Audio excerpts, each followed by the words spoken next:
జీడి నాయుడు ఒక గొప్ప సినిమా అండి. ఇది నాకు చాలా చాలా బాగా నచ్చిందండి. మీరు ఒక ఇన్స్పిరేషనల్ మూవీ చూడాలనుకుంటే ఖచ్చితంగా ఈ మూవీని చెక్అవుట్ చేయండి. ఒక సాధారణ మనిషి బ్రిటిష్ రూల్లో కష్టపడి పైకెక్కి బిజినెస్లు స్టార్ట్ చేసి ఆ బిజినెస్లలో గొప్పగా సక్సీడ్ అయ్యి ఇండస్ట్రియలిస్ట్గా మారి ఇండస్ట్రియలిస్ట్ తర్వాత చాలా కాలేజెస్ ఓపెన్ చేసి చాలామందికి ఉపాధి కల్పించడం, చాలామందిని విద్యావంతులను చేయడం, ఇటువంటివన్నీ చేసిన ఒక గొప్ప మనిషి జీడి నాయుడు గారండి. వారి బయోపిక్ చాలా అద్భుతంగా వచ్చిందండి. మాధవన్ గారు చాలా గొప్పగా వారి క్యారెక్టర్ని క్యారీ చేశారండి. చాలా చాలా బాగుందండి మూవీ.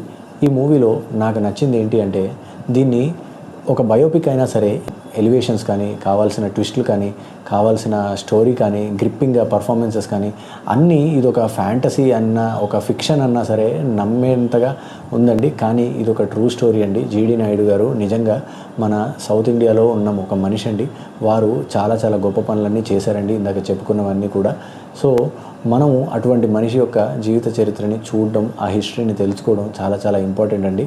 మీకు హిస్టరీలో అంత ఇంట్రెస్ట్ ఉన్నా లేకపోయినా సరే ఇది మూవీ పరంగా కూడా చాలా చాలా గొప్ప మూవీ అండి. మీకు అసలు ఇది బయోపిక్ అని తెలియకున్నా సరే మీరు వెళ్ళి మూవీ చూస్తే ఎంజాయ్ చేస్తారండి.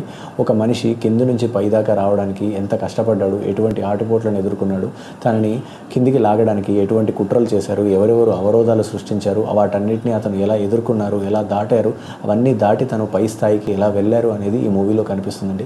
నాకైతే చాలా బాగా నచ్చిందండి. నేను ఒక రికమెండేషన్ చేస్తానండి. మీరు ముందు ఒకసారి జీడి నాయుడు గురించి గూగుల్లో సెర్చ్ చేసి చదవండి. ఆ చదివిన తర్వాత మీరు మూవీకి వెళ్ళండి. ఎందుకు ఈ మాట అంటున్నాను అంటే, చదివితే వారు ఏం చేశారు అనేది తెలుస్తుంది.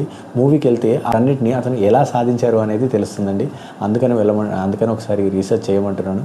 మీరు ఏది చేయకుండా డైరెక్ట్గా మూవీకి వెళ్ళిపోయినా సరే మీరు ఖచ్చితంగా ఎంజాయ్ చేస్తారండి. అంత చక్కగా ఉందండి ఈ మూవీ.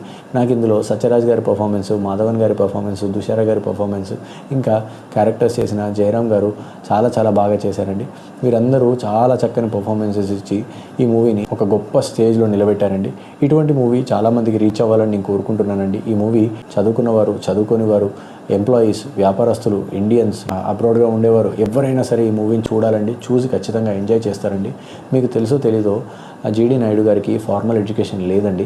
అందుకే నేను ఈ మూవీని అందరూ చూడాలని కోరుకుంటున్నాను. ఎందుకు అంటే యంగ్స్టర్స్ చూస్తే ఇన్స్పైర్ అవుతారండి. నేను ఇలా అవ్వాలి, నేను ఇలా వ్యాపారాలు చేయాలి, నేను ఇలా గొప్ప స్థాయికి వెళ్ళాలి అని యంగ్స్టర్స్ని ఇన్స్పైర్ చేస్తుందండి. And at the same time educated పర్సన్స్ని అయితే వారి వారి వృత్తుల్లో, వారి వారి వ్యాపారాల్లో ఇంకా వారు ఏదో సాధించాలన్న ఆసక్తిని వారికి రేకెత్తిస్తుందండి. మళ్ళీ అన్ఎడ్యుకేటెడ్ పీపుల్ అయితే వారు కూడా నిరుత్సాహపడకుండా ఎడ్యుకేషన్ లేకపోయినా సరే జీవితంలో సాధించడానికి, చేయడానికి చాలా ఉంటుంది. జీడి నాయుడు గారిలా నేను కూడా ఎడ్యుకేషన్ లేకుండా కూడా చాలా